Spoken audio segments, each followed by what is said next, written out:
Bonjour, bienvenue dans cette nouvelle capsule. Espèces chimiques, éléments chimiques, entités chimiques.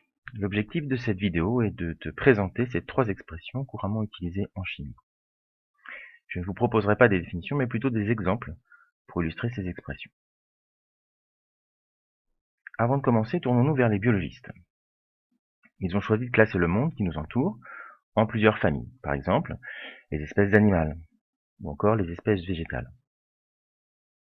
Pour un regard de chimiste, le monde est composé d'espèces chimiques.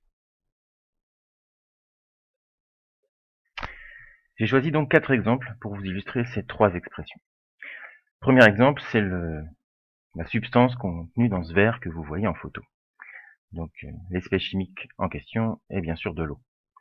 Cette espèce chimique peut être représentée par le symbole suivant, H2O, entre parenthèses un petit l qui signifie que l'espèce est dans l'état liquide. L'eau est composée de deux éléments chimiques, l'hydrogène et l'oxygène. Pour les éléments chimiques, on parle plutôt que de formule de symbole. Donc le symbole de l'élément hydrogène, c'est le H, et le symbole de l'élément oxygène, c'est le O. À l'échelle de l'infiniment petit, l'eau est composée d'entités chimiques. En l'occurrence, l'eau est composée de molécules d'eau.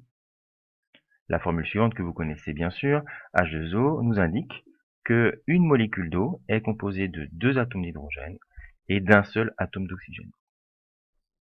Ce dessin que vous connaissez sans doute représente une molécule d'eau avec au centre un atome d'oxygène en rouge et deux atomes d'hydrogène aux extrémités représentés en blanc. Deuxième exemple. Une espèce chimique que vous connaissez aussi, c'est le dioxygène. Cette espèce chimique rentre dans la composition d'un mélange que vous connaissez bien qui se nomme l'air. L'air est composé à environ 20% de dioxygène. Le dioxygène est représenté par ce symbole avec un petit g qui signifie que l'espèce est sous forme gazeuse. Et cette espèce chimique ne contient qu'un seul et unique élément, l'oxygène.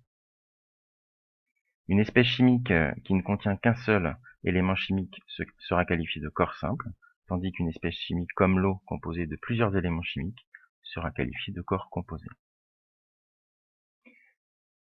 L'entité chimique correspondant est la molécule de dioxygène de formule O2. Troisième exemple. L'exemple du cuivre que vous connaissez bien sûr sur cette photo. Le symbole Cu entre parenthèses petit s qui signifie que l'espèce ici est à l'état solide. Le cuivre est composé d'un seul et unique élément, le cuivre. Au niveau de l'infiniment petit, on ne trouve pas de molécules dans ce cas-là, mais des atomes de cuivre. Sur cette illustration, vous pouvez observer l'image observée avec un microscope à effet tunnel d'un morceau de cuivre. Donc chaque boule correspond à un atome de cuivre. Alors cette image est réalisée avec de fausses couleurs. Les atomes n'ont pas de couleur.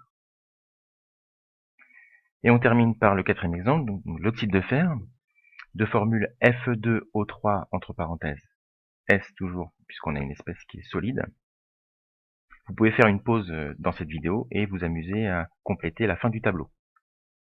Donc cette espèce est composée de deux éléments, le fer et l'oxygène. Alors au niveau des entités chimiques, encore une nouveauté, l'oxyde de fer est composé de deux types d'ions, des ions fer et des ions oxyde, de formules respectives Fe3+, et O2-. Vous pouvez voir à la fin de ce tableau qu'il existe trois types d'entités chimiques différentes, les molécules, les atomes et les ions. Je vous remercie de votre attention et à bientôt dans une nouvelle vidéo.